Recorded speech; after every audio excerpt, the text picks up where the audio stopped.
I've been asked this question a few times, and the question is, does the narcissist ever suffer? As survivors of narcissistic abuse, it's completely natural to want the abuser to suffer somehow, or to, get some sort of revenge, vengeance, whatever you want to call it. Completely normal, completely a natural response to having undergone that type of abuse. The way I like to look at it is that they're stuck being them.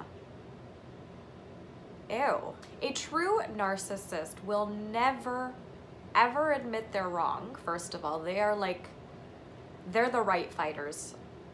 They will always want to be right. They cannot be wrong. They can't even fathom the idea that they're wrong about something. And that's why they gaslight and manipulate so much, because of their absolute need to be right. Could you imagine if you needed to be that right in your life that you chose to continue living that way when you know that everything is bullshit, but you're making an active choice to stay in that mind frame? I personally think it's pretty messed up. People choose their behavior. So if someone's actively choosing to be how a narcissist is, that's a pretty crappy existence, don't you think? And if you are a survivor of narcissistic abuse and you're doing the active work to heal yourself, you're already winning, because you are going to be living the life that the narcissist does not want for you. The narcissist wants you to stay small. The narcissist wants you to listen to them and to do what they want for you, because that makes them feel better about themselves. And you're fully going against that by doing your inner healing work. And that is freaking awesome. And the narcissist loses you as part of their narcissistic supply.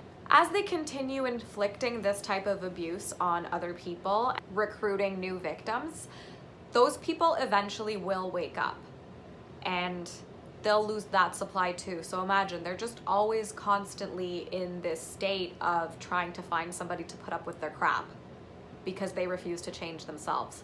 So in my opinion, I think that that's punishment enough, because they're stuck being them.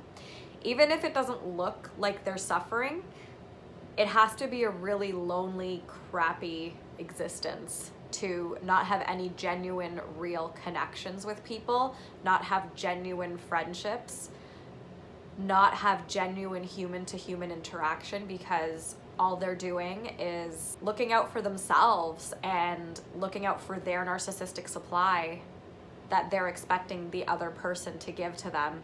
And that puts up a wall for them to actually make a genuine human connection. So if you're feeling upset that you've done all this suffering and the narcissist isn't suffering, look at it that way. They really are suffering, even though they're not showing it, because for someone to be that insecure that they have to find people to give them their narcissistic supply at all times, even if they're completely wrong, is pretty messed up. This is in no way an invitation for you to feel sorry for the narcissist and try and understand from their point of view, because you still have to do your own healing work. Do not worry about whatever the narcissist went through. You obviously went through some sort of trauma yourself if you underwent narcissistic abuse, and you know how much that hurts.